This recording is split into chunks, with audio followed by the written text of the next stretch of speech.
Hello students, welcome to my YouTube channel as a physics by Sachin. तो बच्चों, आज हम स्टार्ट करने वाले हैं 8th क्लास की साइंस। और जो हमारे स्कूल के बच्चे हैं उनको मैं 8th क्लास का फर्स्ट चैप्टर है जो पढ़ा चुका हूँ, ठीक है। उसकी वीडियोस मैं आप लोगों को दे चुका हूँ। तो आज हम सेकंड चैप्टर हमारा जो है साइंस का उसको स्टार्ट करेंगे। क्लियर है? तो भाई काम आपको ये करना है कि भाई वीडियो देखनी है फुल। ये नहीं कि 1 मिनट देखिए, 2 मिनट देखिए और उसको छोड़ दिए। उसका कोई फ़ायदा नहीं है। अगर आप लोग उसको 1 मिनट 2 मिनट देख रहे हो तो मेरा भी टाइम वेस्ट होगा भाई। मैं भी बोल दूँगा कल कि हाँ भाई, मेरा टाइम वेस्ट हो रहा है क्योंकि तुम लोग तो देख नहीं रहे। और मेरे को पता लग जाता है कि यूट्यूब पे वीडियो डालते हैं तो उससे पता लग जाता है कि वीडियो कितनी देर देखी गई है। और अगर वो 10 मिनट 15 मिनट 20 मिनट देखी जाएगी, 20 मिनट की वीडियो, इसका मतलब क्या हो, 1 या 2 बच्चा देख रहा है और देख ही नहीं रहे, तो क्लास तो तुम्हारी 30 स्टूडेंट्स की है ना। या फिर और भी बाहर के बच्चे हैं भाई, वो भी पढ़ेंगे, ठीक है। तो तुम लोग करना क्या है, सिंपल है भाई। रोज तो वीडियो मिल नहीं पाएंगी, एक दिन छोड़ के एक दिन शायद आपको वीडियो मिलेंगी। तो आप लोगों को रेगुलर वॉच करना है, ये नहीं आज मिली आराम से बैठ गए फिर कुछ नहीं किया। तो सबसे पहले आपको चैनल को क्या कर लेना, सब्सक्राइब कर लेना, ताकि जैसे वीडियो आए, और जो बेल आइकन है उसको प्रेस कर देना, ताकि जैसे ही वीडियो आपके पास आ जाए आप लोग क्या करो, एकदम से उसको पता लग जाए आपको और आप लोग देख लो उसको, ठीक है। तो हम ज्यादा टाइम वेस्ट नहीं करते हुए अपना सेकंड चैप्टर स्टार्ट करते हैं। और सेकंड चैप्टर क्या हमारा, micro organisms friend and Foy. What? Micro organisms friend and Foy. अब भाई तुमने माइक्रो ऑर्गेनिज्म का नाम सुना है, सुना होगा कभी ना कभी तो कहीं ना कहीं पे माइक्रो ऑर्गेनिजम्स आप लोगों ने सुना होगा। अब एक हमारे पास यहाँ पर टर्म है माइक्रो, लिख देता हूं यहाँ पर माइक्रो। और एक टर्म होती है हमारे पास मैक्रो। दो वर्ड है, सिर्फ एक एक लेटर का फर्क है, यहाँ पर आई है यहाँ पर ए है, और कोई फर्क नहीं है, ठीक है। एक माइक्रो है, दूसरा मैक्रो। बट जब इनका मीनिंग निकाला जाता है तो totally different meaning, totally different. Micro का मतलब वो चीज जो बहुत ही छोटी होती है। माइक्रो का मतलब वो चीज जो बहुत ही छोटी हो सकती है। हो सकता है भाई हमको वो अपनी जो ये आंखें हैं इनसे दिखाई ही ना दे, ठीक है। मैक्रो का मतलब, मैक्रो मीन्स साइज में बड़ी, जिसको हम इजीली देख सकते हैं। कोई भी थिंग जिसको हम इजीली देख सकते हैं वो कौन सी कैटेगरी के अंदर आती है, हमारी मैक्रो के अंदर, मैक्रो वाली कैटेगरी के अंदर आती है। और जिसको हम इजीली नहीं देख पाते वो कौन सी कैटेगरी के अंदर आती है, वो आती है हमारी माइक्रो। मीन्स जो कैटेगरी हमारी माइक्रो उसके अंदर आएगी, जिसको हम इजीली अपनी नेक डाई से, नंगी आंखों से नहीं देख पाएंगे, वो होगी हमारी माइक्रो। अब ऑर्गेनिज्म का हमको पता है ना, ऑर्गेनिज्म क्या होता है। अगर मैं कहूँ व्हाट इज ऑर्गेनिज्म, तो ऑर्गेनिज्म का भी तो पता होना चाहिए। ऑर्गेनिज्म होता है वो क्या होता है, वो shows movement, shows movement and growth. Organism क्या होता है, जो हमको मूवमेंट दिखाए और ग्रोथ। मूवमेंट का मतलब जैसे मैं हूं भाई, हिल डुल रहा हूँ इधर उधर। और ग्रोथ का मतलब है मेरा हाइट है, मेरा वेट है, उसमें इंक्रीज होना, वो ग्रोथ है। तो ऐसा कोई भी ऑब्जेक्ट जिसकी हाइट में बढ़ रही हो, मतलब उसके वो ग्रो भी कर रहा हो और उस वो मूवमेंट भी दिखाता हो। जैसे छोटा बच्चा है तो वो इधर उधर भी घूमता है और साथ में उसकी हाइट भी बढ़ती जाती है, इसका मतलब वो क्या है, एक ऑर्गेनिज्म की कैटेगरी में आएगा। क्लियर है? अब माइक्रो ऑर्गेनिज्म का क्या मतलब हुआ, माइक्रो ऑर्गेनिज्म का क्या मतलब हुआ, माइक्रो ऑर्गेनिज्म। तो बच्चों, माइक्रो ऑर्गेनिज्म हमारे वो ऑर्गेनिजम्स होंगे जिनको हम अपनी नेक आइज से नहीं देख पाएंगे। समझ रहे हो बात को? जैसे अगर मैं तुमको एग्जांपल दूं, हमारे पास काऊ है, काऊ को हम देख पा रहे हैं, ठीक है। कोई भी ह्यूमन है, इंसान है, उसको देख पा रहे हैं। कोई जानवर है, डॉग है, कैट है, रैट है, इनको हम क्या कर रहे हैं, देख पा रहे हैं। मच्छर है, कोई मॉस्किटो, उसको भी देख पा रहे हैं। तो वो भी क्या है, हमारा माइक्रो ऑर्गेनिज्म नहीं है ये चीजें। ये क्या है, ये ऑर्गेनिज्म है जिनको हम इजीली अपनी आई से क्या कर पा रहे हैं, देख पा रहे हैं। अब हमारे पास कुछ ऐसे भी वो होते हैं ऑर्गेनिजम्स जिनको हम नहीं देख पाते, वही माइक्रो ऑर्गेनिजम्स होते हैं। क्लियर है? माइक्रो ऑर्गेनिज्म बोलते हैं इनको, या फिर क्या बोलते हैं, माइक्रोब्स। माइक्रो ऑर्गेनिज्म बोलेंगे या फिर माइक्रोब्स। और कैसे, that can not be seen, that can not be seen with necked eyes. Necked eyes मतलब हम उनको नेक्ड आइज से अपनी नहीं देख पाएंगे, सिर्फ किसकी हेल्प से देख पाएंगे, and can be visible to us through a microscope, through a microscope. मतलब भाई हम उसको किसकी हेल्प से देख सकते हैं, माइक्रोस्कोप की हेल्प से देख सकते हैं। वो क्या होता है, हमारा माइक्रो ऑर्गेनिज्म होता है या फिर माइक्रोब होता है। सपोज करो हम पॉन्ड वाटर ले लेते हैं, जो तालाब वगैरह उसमें से पानी लेकर आते हैं, और एक स्लाइड आती है, अभी हमारी लैब्स के अंदर मिल जाती है, स्लाइड के ऊपर उसको डालेंगे वाटर को, और माइक्रोस्कोप के थ्रू उसको देखेंगे। समझ रहे हो, लैब में करते हैं सेशन स्टार्ट होने के बाद, ठीक है। तो जब उसको देखेंगे ना, तो हम उस वाटर के अंदर बहुत छोटे छोटे ऐसे इधर उधर मूवमेंट करते हुए हमको ऑर्गेनिजम्स दिखाई देंगे। वो क्या, हमारे माइक्रो ऑर्गेनिजम्स है, ठीक है। प्रैक्टिकल करते हैं हम जब भी हमारा सेशन स्टार्ट होगा, ठीक है। तो वो क्या होंगे, हमारे माइक्रो ऑर्गेनिजम्स होंगे। क्लियर है, मेरे ख्याल से ये बात क्लियर होगी। अभी माइक्रो ऑर्गेनिज्म कहीं पर भी हो सकता है, मेरी बॉडी के अंदर भी हो सकता है, इस मार्कर के ऊपर भी हो सकता है, मतलब वो कहीं पर भी हो सकता है, ठीक है। माइक्रो ऑर्गेनिज्म कितना ही कोल्ड वेदर हो, कितना ही हॉट वेदर हो, मतलब गर्म जगह हो या फिर ठंडी जगह हो, कहीं पर भी वो रह सकता है। माइक्रो ऑर्गेनिज्म हमारा कहीं भी किसी भी ऑलमोस्ट हर एक कंडीशन में वो क्या कर सकता है, एग्जिस्ट कर सकता है। क्लियर है। अब भाई माइक्रो ऑर्गेनिजम्स हमारे डिफरेंट टाइप्स के होते हैं, ठीक है। अगर हम कैटेगरीज की बात करें, कैटेगरीज, तो बेसिकली इसको 4 कैटेगरीज में डिवाइड किया गया है, 4 कैटेगरीज में। कितनी में भाई, 4 कैटेगरीज में इसको डिवाइड किया गया। जैसे बैक्टीरिया, बैक्टीरिया लिख देते हैं एक बार। दूसरा, एंड डियर स्टूडेंट्स, ये हमारी 4 बेसिक कैटेगरीज हैं माइक्रो ऑर्गेनिजम्स की। क्या क्या, बैक्टीरिया है, प्रोटोजोआ है, एल्गी है, फंगी है, ठीक है। अच्छा भाई, ये सारे के सारे माइक्रो ऑर्गेनिजम्स हैं जिनको हम नेक्ड आइज के थ्रू नहीं देख पाते। किसकी हेल्प से देखते हैं, हमेशा माइक्रोस्कोप के थ्रू हम इनको देख पाते हैं, ठीक है। बेसिकली जो बैक्टीरिया हमारे कैसे हो सकते हैं, भाई रोड शेप के हो सकते हैं, रोड शेप होते हैं, और दूसरा होते हैं स्पाइरल। रोड शेप का मतलब भाई कुछ कुछ ऐसे, ठीक है। ये आप लोगों को डायग्राम दिख जाएंगे यहाँ पर, ठीक है, जैसा कि आप लोग यहाँ पर देख पा रहे हैं, ठीक है, स्क्रीन के ऊपर रोड शेप बैक्टीरिया, ठीक है। ऐसे ही स्पाइरल साथ में ही उसके। प्रोटोजोआ, प्रोटोजोआ हमारे बेसिकली हमने पढ़ा हुआ अभी पहले अमीबा और पैरामीशियम, जैसा कि आप लोग स्क्रीन पर देख पा रहे हैं, ठीक है। तो ये होते हैं हमारे अमीबा एंड पैरामीशियम। क्लियर है। एल्गी, अगर हम एल्गी की बात करते हैं, एल्गी जैसे हमारे भाई, हमारे जैसे स्पायरोगायरा, ठीक है, जैसा आप लोग डायग्राम में देख पा रहे हैं स्क्रीन के ऊपर, स्पायरोगायरा, ठीक है। ऐसे ही जो फंगी, हमारा फंगी जैसे ब्रेड माउल्ड है, ब्रेड माउल्ड, या फिर पेंसिलियम। देखो बेसिकली इसका यूज हम एंटीबायोटिक बनाने में यूज करते हैं। इसमें एंटीबायोटिक आगे पढ़ेंगे इसके बारे में, ठीक है। तो भाई ये आप लोगों के एग्जांपल्स हैं, इनको बस लर्न कर लेना, ठीक है। जैसे बैक्टीरिया हमारे रोड शेप हो सकते हैं, स्पाइरल हो सकते हैं, जैसा कि आप लोगों ने देखा डायग्राम में। प्रोटोजोआ हमारे अमीबा और पैरामीशियम है, ठीक है, सिंगल सेल भी हो सकते हैं।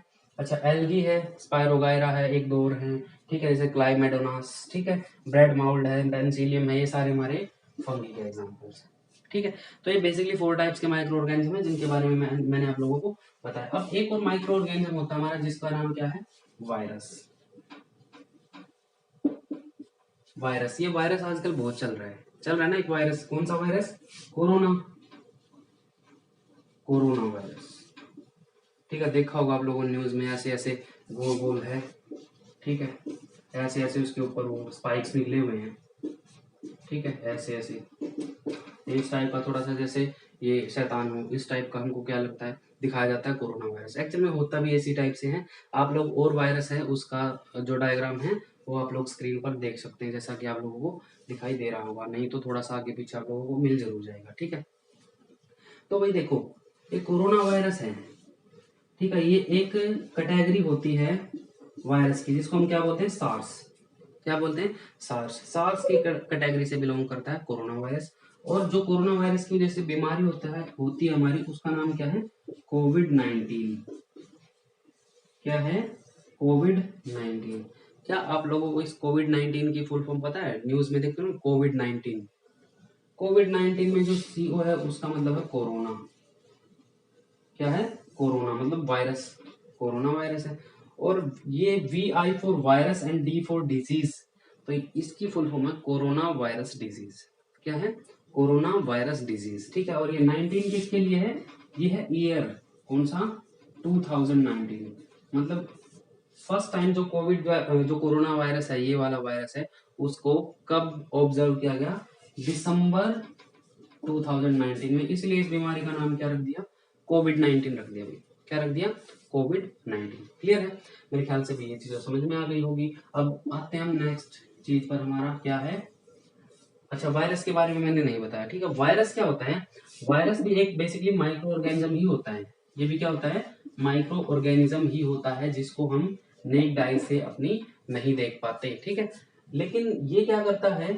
ये हमेशा किसी भी बॉडी के अंदर ही रहता है। जैसे और जो माइक्रो ऑर्गेनिज्म हमारे बॉडी के बाहर भी, जैसे ये मार्कर है, इसके ऊपर रह सकता है। वैसे तो वायरस भी इसके ऊपर रह सकता है, लेकिन वो कुछ टाइम के बाद, मतलब बहुत ज्यादा टाइम तक नहीं रह सकता, क्योंकि उसको क्या चाहिए? उसको एक तरह से, जैसे वो होते हैं ना, पैरासाइट पढ़ा हमने, कसकटा पढ़ा था लास्ट ईयर 7th क्लास में। वो क्या करता था? होस्ट के ऊपर चढ़ के उसी से अपना न्यूट्रिएंट लेता था। तो सेम काम वायरस का होता है। वो किसी भी बॉडी के अंदर रहेगा, उस बॉडी को इन्फेक्ट करेगा, इन्फेक्ट करने के बाद उसी में से अपना एक तरह से न्यूट्रिशन लेगा और वहीं पर रिप्रोड्यूस करेगा। क्या करेगा? वहीं पर रिप्रोड्यूस, मतलब अपने जैसे जैसे, और वो क्या है? वायरस बनाता जाएगा वहां पर। मतलब इसको क्या चाहिए? इसको होस्ट चाहिए। कौन चाहिए इसको? होस्ट चाहिए, जिसकी बॉडी में रह सकता है। अब हमें कुछ बीमारियां हो जाती है, जैसे हमें ठंड लग जाती है, या फिर फ्लू हो जाता है, या फिर वायरल हो जाता है। ये जो कॉमन डिजीज है ना, ये हमारी किसकी वजह से होती है? वायरस की वजह से होती है। किसकी वजह से होती है भाई? वायरस की वजह से होती है, ठीक है। और जैसे बीमारी हमारी, जैसे हम कह सकते हैं चिकन पॉक्स है, चिकन पॉक्स, या पोलियो की बात करें, पोलियो तुम लोगों ने सुना ही होगा। ये भी हमारा किसकी वजह से होता है? वायरस की वजह से होता है। आगे हम भाई इन जो हमारे बैक्टीरिया, प्रोटोजोआ, एल्गी और फंगी, इनकी वजह से जो हमको बीमारियां होती हैं, हम उनके बारे में भी पढ़ने वाले हैं, ठीक है। अभी वायरस की बात कर रहे हैं, तो वायरस को क्या चाहिए? होस्ट चाहिए, कोई भी बॉडी चाहिए, बॉडी के अंदर ही वो सर्वाइव करेगा। एनिमल की बॉडी हो सकती है, हमारी बॉडी हो सकती है। जैसे ये क्या कर रहा है? कोरोना वायरस सुना है ना तुमने? इसकी बाहर लाइफ सिर्फ 7-8 घंटे है, लेकिन बॉडी के अंदर जाते ही खतरनाक हो जाता है, इन्फेक्ट करता जाता है एक पर्सन से दूसरे पर्सन को। क्लियर है? तो मेरे ख्याल से समझ में आ गया। अगर आप इसका स्क्रीनशॉट लेना चाहते हैं ना, स्क्रीनशॉट ले लो, जो जो आपको इंपॉर्टेंट लगे इसमें, उसको आप लिख सकते हो, ठीक है। तो नेक्स्ट जो हमारा वो है, where do micro organisms live. Micro organism है जो कहाँ पर रहेंगे, कहाँ पर रहते हैं, ठीक। इसको मैं इरेज कर देता हूँ। So students, our next topic is where do micro organisms live. Micro organisms हमारे कहाँ पर रहते हैं, ठीक है। देखो अभी मैंने बताया भाई, ये हमारा किसी भी बॉडी के अंदर हो सकते हैं, जैसे मेरी बॉडी के अंदर। आउटसाइड हो सकते हैं, पॉन्ड वाटर में हो सकते हैं, कहीं पर भी मिल सकते हैं। क्या? कहीं पर भी मिल सकते हैं, बॉडी के अंदर, बॉडी के बाहर। कितना भी कोल्ड क्लाइमेट हो, मतलब ठंडा मौसम हो, कितना ही हॉट क्लाइमेट हो, मतलब गर्म मौसम हो, वहीं पर। अब इसका मतलब ये नहीं कि सन के अंदर मिलेंगे, ऐसा भी मत सोचना कि सन बहुत गर्म है तो वहां पर नहीं। मैं बात करूं जैसे डेजर्ट्स हैं, रेगिस्तान है, वहां पर टेम्परेचर ज्यादा होता है, ज्यादा गर्मी होती है, तो ये वहां पर भी मिलेंगे। अगर हम चले जाते हैं पोल्स पे, जहां पर बहुत ज्यादा ठंड होती है, ये वहां पर भी मिलेंगे, ठीक है। ऐसा नहीं है कि ये हमारे सन के अंदर मिलेंगे, ऐसा पॉसिबल नहीं है, क्योंकि सन के अंदर life does not exist inside the sun. तो माइक्रो ऑर्गेनिज्म हमारे कहीं पर भी हो सकते हैं, जैसे बॉडी के इनसाइड, बॉडी के outside, in any type of cold climate and in any type of hot climate, like deserts and like poles, like glaciers. कहीं पर भी हमको माइक्रो ऑर्गेनिजम्स मिल सकते हैं। क्या हो गया? चलो कोई बात नहीं, ठीक है। तो फ्रेंडली माइक्रो ऑर्गेनिजम्स, इसको देखते हैं भी, इंपॉर्टेंट है। Friendly micro organisms. अब हम अपने चैप्टर के नेम की तरफ ध्यान घुमाते हैं एक बार, और हमारा फ्रेंड क्या नाम है? Micro organisms. हमने पढ़ लिया भाई क्या होता है फ्रेंड। फ्रेंड हमको पता है भाई क्या होता है। क्या होता है फ्रेंड का मतलब? सबको पता है, मित्र, हमारा प्यारा प्यारा सा मित्र, प्यारा दोस्त। फोए, फोए क्या होता है? फोए, फोए मतलब दुश्मन, फोए मतलब दुश्मन। तो यहाँ पर क्या लिखा है? माइक्रो ऑर्गेनिज्म है जो फ्रेंड एंड फोए, फ्रेंड भी है और दुश्मन भी, मतलब हमारे एक तरह से मित्र भी है, दोस्त भी है, ठीक है, और दुश्मन भी है। दुश्मन क्यों है भाई? क्योंकि बहुत सारी बीमारियां फैलाता है, या नहीं फैलाता? बैक्टीरिया से बहुत सारी बीमारी होती है, वायरस से हमको पता है तबाही मचा रखी है पूरे वर्ल्ड के अंदर, ठीक है। पेंडेमिक, देखो एक वर्ड आता है हमारा पेंडेमिक, तुमने सुना भी होगा आजकल न्यूज में। पेंडेमिक, पेंडेमिक का मतलब उस बीमारी से होती है जो वर्ल्ड वाइड, पूरे वर्ल्ड के अंदर फैल जाती है, जिसको हम एक तरह से ग्लोबल ग्लोबल डिजीज बोलेंगे, ठीक है। जो वैश्विक महामारी है वो, उसको क्या बोलते हैं? पेंडेमिक बोलते हैं, ठीक है। तो ये पेंडेमिक जितना, इतना खतरनाक सिचुएशन भी कर सकते हैं माइक्रो ऑर्गेनिज्म। तो हमारे दुश्मन तो हैं ही, बट फ्रेंड भी हैं। कुछ चीजें हैं जहां पर हमको हेल्प करते हैं, और कुछ चीजें हैं, कुछ नहीं बहुत चीजें जहाँ पर हमको नुकसान करते हैं, लेकिन जरूरी है ये हमारे लिए। जैसे हम अगर बात करते हैं fertility of soil, fertility of soil, पता है ना फर्टिलिटी ऑफ सॉइल कैसे इंक्रीज करते हैं, नाइट्रोजन फिक्स करते हैं, नाइट्रोजन फिक्सिंग में पढ़ा हुआ अभी हमने 7th क्लास में, और हम फर्स्ट चैप्टर में नहीं, इसके अंदर भी नाइट्रोजन फिक्सिंग को पढ़ने वाले हैं आगे तक।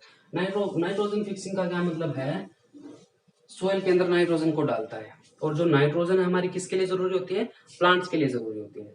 तो इसका मतलब क्या हुआ, हमारी हेल्प कर रहा है। और भाई जो वेजिटेबल वेस्ट है हमारा, वेस्ट मटेरियल है, वेस्ट मटेरियल है, वेस्ट मैटर है, उसको क्या करता है, कंपोस्ट के अंदर कन्वर्ट करते हैं। हमने पढ़ी है ये बात, तो 6th क्लास में पढ़ी है, 7th क्लास में भी पढ़ी है, जो हमने डिकम्पोजर्स वाला चैप्टर पढ़ा था, ठीक है। तो कंपोस्ट के अंदर कन्वर्ट करता है, कौन करता है, माइक्रो ऑर्गेनिज्म करते हैं। अगर वो उसको कन्वर्ट नहीं करेंगे तो जो हमारा वेस्ट है उसका क्या होगा, जो खाद है वो कैसे बनेगी, ठीक है। तो ये सारा का सारा काम किसका है भाई, माइक्रो ऑर्गेनिजम्स का है। और फर्टिलिटी ऑफ सॉइल हो गई, और हमारा वेस्ट मैटर है, वो बहुत सारी एप्लीकेशन है, जैसे हम in making of curd, in making of curd, curd जो बनती है हमारी किसकी वजह से बनती है, बैक्टीरिया की वजह से बनती है। और नाम नोट कर लो कौन से बैक्टीरिया की वजह से, लैक्टोबैसिलस, लैक्टोबैसिलस। तो ये क्वेश्चन आ सकता है भाई, कर्ड की फॉर्मेशन में कौन सा बैक्टीरिया हेल्प करता है, लैक्टोबैसिलस, ठीक है। कर्ड के अंदर कौन सा बैक्टीरिया मिलता है, लैक्टोबैसिलस, ठीक है। कर्ड के अंदर कौन सा एसिड मिलता है, एसिड कौन सा होता है, लैक्टिक एसिड, लैक्टिक एसिड। देखो दोनों सेम है, लैक्टिक, लैक्टो, ठीक है, दोनों किससे रिलेटेड है, कर्ड मिल्क से रिलेटेड है। अब एक चीज और आती है, अगर हमको मिल्क की प्योरिटी मेजर करनी है, दूध है उसकी प्योरिटी मेजर करनी है, तो हम किसकी हेल्प से करते हैं, lactometer, lactometer to measure the purity of milk, purity of milk. दूध की शुद्धता की जांच किससे की जाती है, लैक्टोमीटर से की जाती है। अब देखो लैक्टोमीटर, लैक्टोबैसिलस, लैक्टिक एसिड, ये तीनों के तीनों ना एक ही चीज से रिलेटेड है, कर्ड एंड मिल्क, मिल्क ही है बेसिकली, मिल्क से रिलेटेड है। तो भाई ये लैक्टोबैसिलस करता क्या है, ये लैक्टोबैसिलस मिल्क के अंदर डिवाइड होता जाता है। डिवाइड का मतलब है पहले 2 थे बैक्टीरिया, फिर 4 हो गए, फिर यही 8 हो गए, फिर 16 हो गए, फिर 32 हो गए, ऐसे डिवाइड होते हैं, बहुत सारे बैक्टीरिया बन जाते हैं, और दूध को किस में कन्वर्ट कर देते हैं, कर्ड के अंदर कन्वर्ट कर देते हैं। और इसको हम जो माइक्रोस्कोप है उसकी हेल्प से देख सकते हैं। अगर तुमने देख लिया तो तुम देख नहीं खाओगे, तो मत देखना, ठीक है। अगर खा सकते हो तो देख लेना, ठीक है। कोशिश करते हैं आप लोगों को लैब में अब की बार दिखाने की, क्लियर है ना, ठीक है। तो भाई अच्छा, इन मेकिंग कर्ड और ब्रेड हमने बता दिया भाई, ब्रेड और कर्ड मेकिंग में तो हमको माइक्रो ऑर्गेनिज्म चाहिए, कौन सा चाहिए, लैक्टोबैसिलस। अब जो ब्रेड है ना, ब्रेड, तो भाई जो माइक्रो ऑर्गेनिज्म हमारा ब्रेड, केक, ठीक है, इसको बनाने में भी यूज किया जा सकता है। कैसे, हमको क्या करना है, मैदा लेना है, मैदा, उसमें क्या डाल देना है, यीस्ट पाउडर डाल देना है। क्या डाल देना है, यीस्ट पाउडर। और यीस्ट हमको पता है क्या होता है, ये एक माइक्रो ऑर्गेनिज्म होता है। क्या होता है, एक माइक्रो ऑर्गेनिज्म। यीस्ट क्या होता है, एक माइक्रो ऑर्गेनिज्म होता है। उसमें हमको थोड़ी सी शुगर भी मिक्स कर देनी है, और उसको जैसे आटा गूंथते हैं ना, वैसे उसको बनाकर छोड़ देना। थोड़ी देर बाद हम क्या देखेंगे, जो हमने आटा बनाया, मैदा plus yeast powder plus sugar से, वो थोड़ा सा फूलने लग जाता है, और फूल के थोड़ा सा ऊपर उठ जाता है, ठीक है। अब वो कैसे हुआ, एक्चुअल में जो ये यीस्ट है ना, यीस्ट जैसे ये शुगर के साथ मिलता है, ये कौन सी गैस बनाता है, CO2 गैस बनाता है। कौन सी गैस बनाता है, दिख रहा है अभी यहाँ पर, यस यस दिख रहा है, ठीक है। कौन सी गैस बनाता है, CO2 गैस बनाता है। और इसी CO2 की, जो ये CO2 है वो क्या करती है, जो आटा है हमने बनाया है, ठीक है, जो डफ बनाया है, उसको क्या कर देती है, फुला देती है, उसके अंदर भर जाती है, एक तरह से जो खाली जगह होती है थोड़ी थोड़ी होकर उसके अंदर भर जाती है, और उसको फुला देती है, ठीक है। अब तुमने देखा होगा ना केक वगैरह, वो फूला फूला सा होता है, वो इसी की वजह से होता है। तो जो माइक्रो ऑर्गेनिज्म हमारे कहाँ पर यूज हो सकते हैं, केक वगैरह, ब्रेड वगैरह बनाने में, या हम कहें बेकिंग इंडस्ट्री में। कहाँ पर भाई, बेकिंग इंडस्ट्री। अच्छा, बेकिंग इंडस्ट्री कौन सी है, जो हमारे बिस्किट, ब्रेड, केक वगैरह बनाती है ना, ये हमारे बेकिंग इंडस्ट्री होती है, ठीक है। मेरे ख्याल से समझ में आया। अच्छा, माइक्रो ऑर्गेनिज्म के बहुत सारे यूज, जैसे हमारे एनवायरमेंट क्लीनिंग, एनवायरमेंट क्लीनिंग में भी ये हेल्प करते हैं। एनवायरमेंट क्लीनिंग में भी हेल्प करते हैं। जैसे जब ये वेस्ट मटेरियल को सिंपलर कंपाउंड में ब्रेक कर रहे हैं तो क्या कर रहे हैं, एनवायरमेंट क्लीन कर रहे हैं। ठीक है। नंबर ऑफ एप्लीकेशंस मेडिसिन्स बनाने में, किसमें, मेडिसिन्स बनाने में। हम लोग आगे पढ़ने वाले हैं कि भाई माइक्रो ऑर्गेनिजम्स है, मेडिसिन्स बनाने में भी यूज हमारा किया जाता है। ठीक है। तो कर्ड हो गया, ब्रेड हो गया। अच्छा, मेरे ख्याल से आज का जो है वो सारा हो गया। अब कोई पॉइंट अगर छूट जाता तो हाँ ये बता देता हूँ मैं। यह हमारा माइक्रो ऑर्गेनिज्म कहाँ पर रहते हैं, वो हमारे कहीं पर भी रह सकते हैं, किसी भी बॉडी के अंदर, किसी भी मतलब बॉडी के बाहर भी, कोल्ड क्लाइमेट, हॉट क्लाइमेट, कहीं पर भी रह सकते हैं। ये जो इनमें से हमारा एक माइक्रो ऑर्गेनिज्म है, जैसे यहाँ पर लिख देता हूँ अमीबा है, अमीबा, वो हमारा अलोन या हम कैन एग्जिस्ट अलोन और सरवाइव अलोन। कैसे रहता है ये भाई, मतलब अकेला भी सरवाइव कर सकता है। आप लोग अमीबा की कोशिश करते हैं लैब में अमीबा आपको दिखाने की। ठीक है, अकेला। ठीक, पता है ना अमीबा क्या करता है, अपनी शेप को कंटिन्यूअसली चेंज करता रहता है। ठीक है। अब जो हमारी जो फंगी वगैरह हैं, फंगी है वो, या फिर एल्गी है, या फिर बैक्टीरिया, वो कॉलोनीज में भी रह सकते हैं। कॉलोनीज, कॉलोनीज का मतलब भाई अकेला नहीं रहेगा, वो बहुत सारे मिलके एक जगह पर हो सकते हैं। ठीक है। तो वो क्या होंगे हमारे, मतलब कॉलोनीज में भी रह सकते हैं, वो अकेले भी एग्जिस्ट कर सकते हैं। कौन, माइक्रो ऑर्गेनिज्म। तो माइक्रो ऑर्गेनिज्म हमारे कैसे भी एग्जिस्ट कर सकते हैं, हॉट, कोल्ड, अलोन, कॉलोनीज, सारी जगह पर एग्जिस्ट करती हैं। तो students, if you have any doubts related to these topics then you can ask me, okay? and one thing, अगर आप लोगों को समझ में आ जाए, जैसे आप वीडियो देखते हो यूट्यूब पे, नीचे आओगे, उसको वो करके ऐसे ऐसे ऊपर करके स्क्रॉल करोगे तो नीचे कमेंट बॉक्स आता है भाई, उसमें कमेंट करना है कि यस सर, समझ आ गया, समझ आ गया। ये चीज वहां पर जरूर लिखनी है। जो जो स्टूडेंट्स देखे, मैं चाहता हूँ भाई सारी क्लास देखे, लेकिन तुम लोग देखोगे नहीं, ये तो मेरे को पता है। ठीक है। जितने भी कोशिश करो ज्यादा से ज्यादा आप लोगों को देखनी है, और जिसने भी चैनल को सब्सक्राइब नहीं किया है वो चैनल को सब्सक्राइब करेगा, उसका पहला काम ये है। ठीक है। अब मैंने स्टार्टिंग में भी बोल दी ये बात और लास्ट में बोल रहा हूँ। ठीक। So students, you can take a screenshot of this and that's it for today. Thank you, have a nice day, good luck, stay safe, stay home.